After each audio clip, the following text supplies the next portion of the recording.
கிபி 1010 சோழ பேரரசு 1,30,000 டன் திடமான கருங்கல்லை பயன்படுத்தி ஒரு கோயிலை கட்டி முடித்தது. இதன் செயல்பாட்டு முரண் என்னவென்றால், அக்கோயில் அமைந்துள்ள இடத்திலிருந்து 60 கிலோமீட்டர் சுற்றளவில் ஒரே ஒரு கருங்கல் சுரங்கம் கூட இல்லை.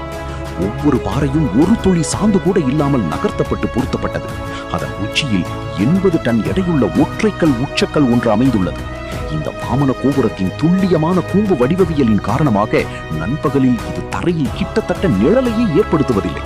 பேரரசர் முதலாம் ராஜராஜ சோழன் தனது முழுமையான பௌதீக வலிமையை வெளிப்படுத்துவதற்காக இதை கட்டினார்.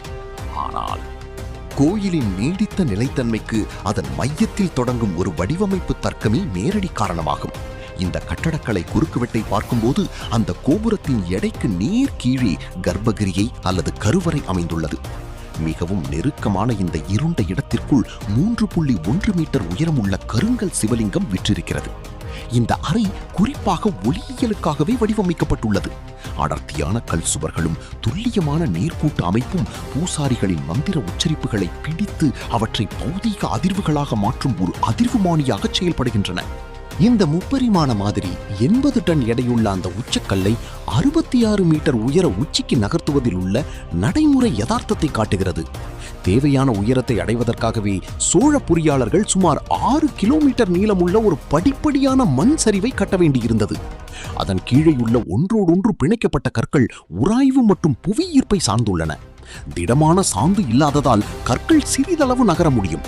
இது கோயில் விரிசல் அடையாமல் பூகம்ப அதிர்வுகளை தாங்கிக் கொள்ள அனுமதிக்கிறது.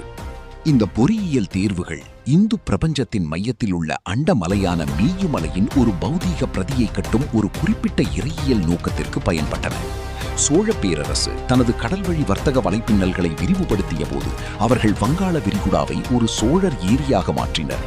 இது இந்த கட்டடக்கலை கோட்பாடுகள் கிழக்கு நோக்கி பயணிக்க வழிவகுத்தது. இந்த கட்டமைப்பு வரைபடம் இந்திய பெருங்கடலை கடந்து காமாய பேரரசின் கடற்கரைகளையும் இந்தோனேசிய தீவுகளையும் சென்றடைந்தது.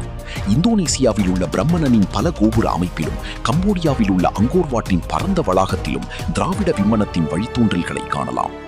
கட்டட கலைஞர்கள் இந்த அமைப்பை தங்கள் சூழலுக்கு ஏற்றவாறு மாற்றியமைத்தனர். அவர்கள் கனமான கிரானைட் கற்களுக்கு பதிலாக உள்ளூர் மணற்கற்களை பயன்படுத்தினர். மேலும் பிராந்திய அலங்கார வடிவங்களை கல் சிற்பங்களில் ஒருங்கிணைத்தனர். பார்கள் எனப்படும் பிரம்மாண்டமான நீர்த்தேக்கங்களை கொண்டு கோயில்களை சுற்றி மேம்பட்ட நீரியல் பொறியியலையும் அவர்கள் அறிமுகப்படுத்தினர். இந்து புராணங்களில் வரும் பிரபஞ்ச பெருங்கடலை அவர்கள் காட்டிற்குள்ளேயே உருவாக்கினர். இந்த பரிமாற்றம் பரஸ்பரமானது. கம்போடியாவின் 2ஆம் சூரியவர்மன் மன்னர் சோழ மன்னன் 1ஆம் குலோத்துங்கனுக்கு ராஜதந்திர மரியாதையாக ஒரு பிரம்மாண்டமான கல் தொகுதியை கடல் கடந்து அனுப்பியதாக வரலாற்று பதிவுகள் காட்டுகின்றன. பிரகதீஸ்வரர் கோயிலின் திட்டவரைவு வெறும் போலிகளை தூண்டவில்லை.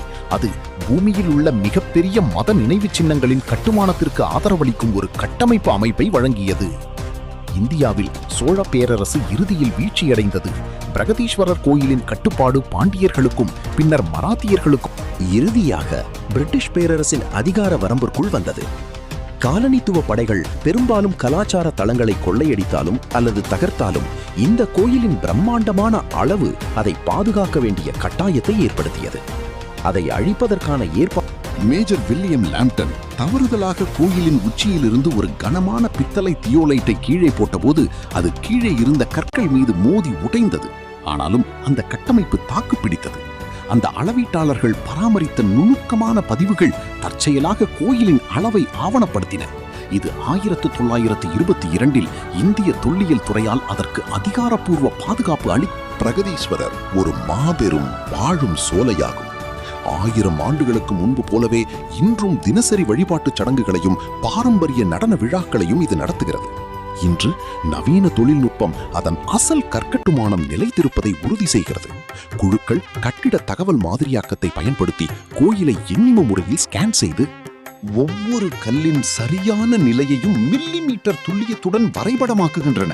இது ஒரு ஒற்றை கருங்கல் அறையின் கணித விகிதாச்சாரங்களாக தொடங்கி 80 டன் எடையுள்ள ஒரு பொறியியல் சாதனையாக வளர்ந்து கடலை கடந்து தொலைதூர ராஜ்யங்களின் கட்டடக்கலையில் தாக்கத்தை ஏற்படுத்தியது.